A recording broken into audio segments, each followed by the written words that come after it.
Ice Age impacted Europe suddenly and ferociously. Its weapons, plague, famine, and some say even earthquakes, reduced the population of Europe by up to 50%.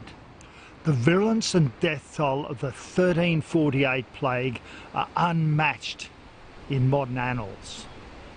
Further, the 1315 mega famine due to weather and pestilence was catastrophic to the human race. Documentation of cannibalism and infant abandonment were common, but mankind had no hand in the inception of these catastrophic times.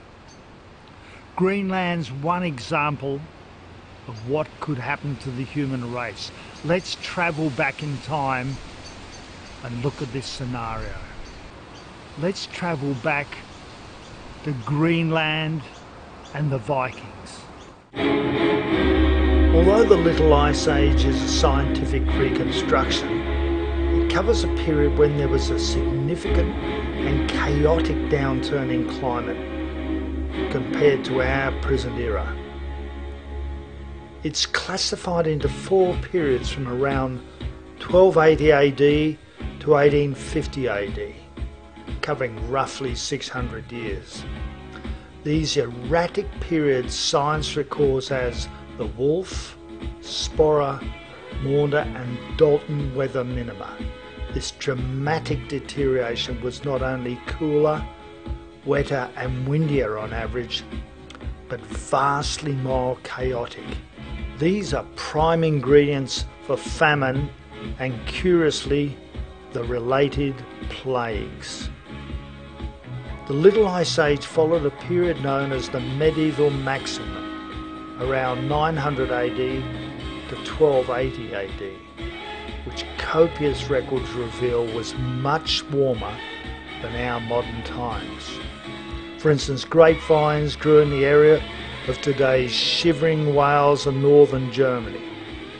This was generally a period of prosperity for civilizations. There was a large increase in world population and an era of colonial expansion. During the years 800 to 1200 AD, Greenland and Iceland were settled by the Vikings. The medieval warm period allowed this great migration to flourish. Drift ice at later dates posed the greatest hazard to sailors, but reports of drift ice in old records did not appear until the 13th century. Greenland was settled when Erik Avildsen was banned from Iceland for killing 2 men. He converted his misfortune into the foundation of a new colony. The initial settlement was on a deep fjord on the southwestern coast, that's next to today's Arctic Canada. Conditions were similar to Iceland itself, then enjoying a warm temperate climate. Chronicles even mention swimming in Greenland's fjords, totally impossible today. Bones of cattle, sheep, pigs and goats collected from archaeological sites reveal the existence of large farms with productive pastures in what is now often snow-covered wasteland. Erik drew thousands to these new areas. The Greenland Vikings lived mostly on dairy produce and meat, primarily from cows. Before 1300 AD, trade with European countries was brisk, with many ships plying to and fro trading timber, iron, salt and corn in exchange for furs, skins and butter, cheese and wool. Expansion was in fact prolific enough for the Pope to send a bishop to Greenland. The medieval warm period saw hotter times with a predictable climate. Germany recorded vineyard growth 700 foot higher than at present. The world was a different place. And Ian Plimer uses evidence from tree ring growth, ice cores, sediment cores, glacier retrenchment, sea ice reports, plus a wealth of anecdotal evidence to back this up. The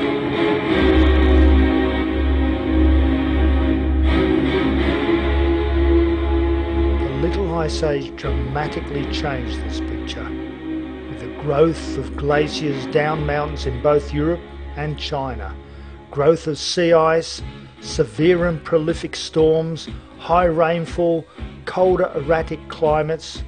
These became relentless. Thick sea ice 3 miles wide sometimes bordered the English Channel. It was a period when major plagues and famine ravaged the world. During that time, the Thames was frozen. During that time, the Dutch masters painted these landscapes with hoarfrosts. During that time, people died like flies. What on earth caused this chaotic weather? I'm going to argue largely cosmic influences. These are electromagnetic forces. This overriding harmonic influences sunspots, CMEs, solar flares, comets, planets, and actually drives the solar system. Constant change within this harmonic, not uniformity, is the norm. What we see in today's world is not what happened in other eras. These constantly changing cosmic influences caused Western Europe to experience a general cooling of the climate between the years 1150 AD to 1850 AD, the end of the Little Ice Age. Dire consequences shocked its peoples.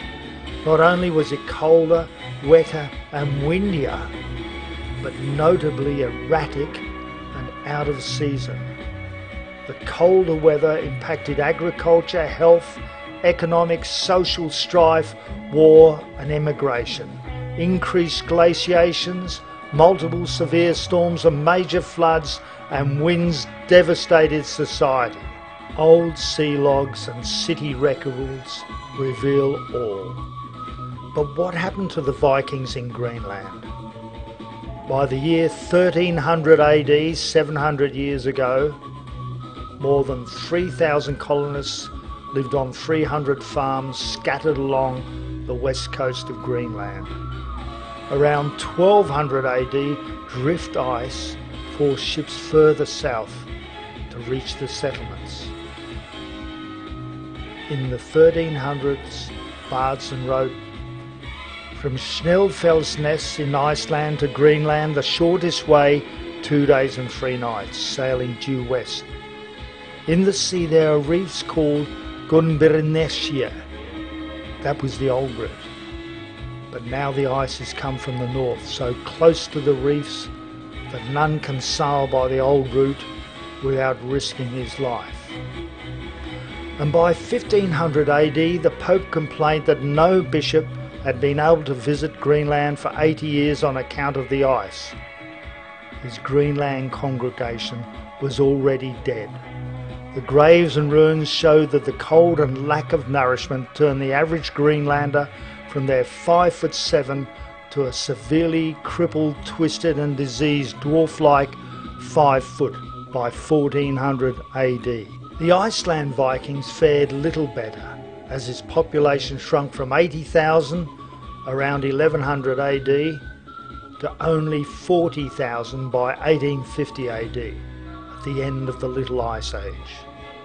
By the time Columbus set sail to America in 1492 AD, Greenland was dead and Iceland was struggling to survive. So the Little Ice Age minimal was a harsh reality. But what were the causes? Certainly not higher CO2 levels from mankind's puny efforts as we claim today. And we've seen it all before, and we've got a nose for it. You can smell a con when there's a con. So what did cause this Little Ice Age drama? And not only the Little Ice Age, times before have been recorded both colder and hotter. You know, you walk out at night and you look up at the stars in the sky and you realise we're part of a galaxy that's part of the cosmos. And in the daytime you look at the sun, that huge body of electromagnetic energy blasting down on us. How can you possibly not take this into consideration when you try to explain the changes on Earth's weather. Our own sun is a major determining factor when it comes to weather. Henrik Svensmark believes in fact that cosmic rays, which are positive ions, are the major driver of weather. In 2005 we actually found experimental evidence that the Sun and the galaxy is determining climate here on Earth. But for some reason no scientific journal wanted to publish this. What we could see was that when the magnetic activity of the Sun was larger, then the temperature on the Earth was higher. How does it do this? Henry Svensmark explains it this way.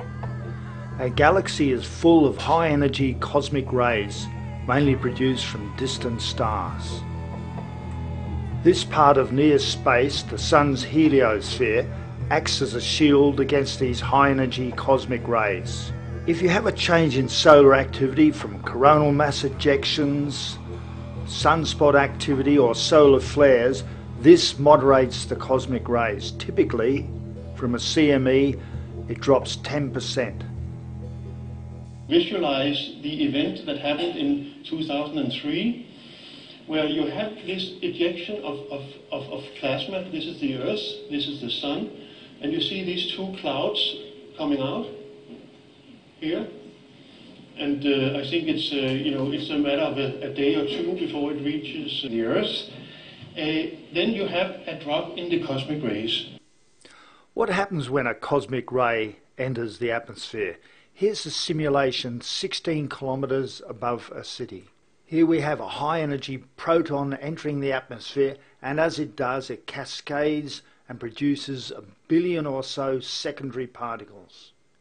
And this is where the cosmogenic isotopes are formed, in the nuclear reactions occurring, such things as carbon-14. Changes in solar activity from whatever cause dramatically affect cosmic rays. This, in turn, affects the cloud cover on the Earth. It does this by stimulating the production of aerosols. Notice on the graph how the cosmic ray concentration closely follows the cloud cover. The Sun controls how many cosmic rays hit the Earth, thus the cloud cover, and thus the temperature. From coronal mass ejections, CMEs, to solar flares, the Sun influences our planet with chaotic electromagnetic stimulus. And it shows that events in the universe are driving the climate here on Earth to an extent that's never been understood before. The solar flare on CME, which intended the Carrington event of 1859, is a glaring example of a massive solar inundation that was accompanied by the worst storm of the 19th century. Thus it appears that the sunspot 11-year cycle is also linked into the severity of hurricanes and droughts. This is actually the thinking of the US National Center for Atmospheric Research, that's NCAR. In addition, Baker from the University of New England believes it is a vehicle to predict times of drought. His tracking of sunspots since records were kept in 1876 shows that switches in the sun's poles and magnetic field every 11 years consistently affect Australia's weather. However, there must be a further factor that drives the whole sunspot cycle up and down, and this is what causes deeper and colder maxima and minima to cause a little ice age. It demands a cosmic cause.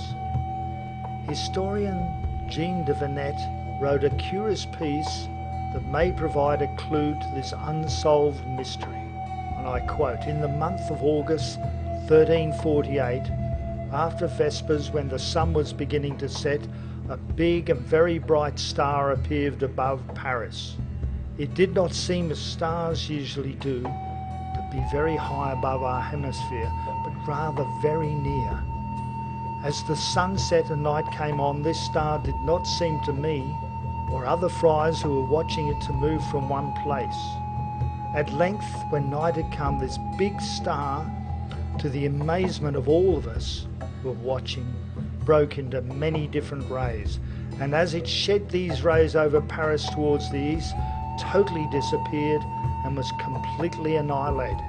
Whether it was comet or not, whether it was composed of airy exhalations and was finally resolved in vapour, I leave to the decision of astronomers.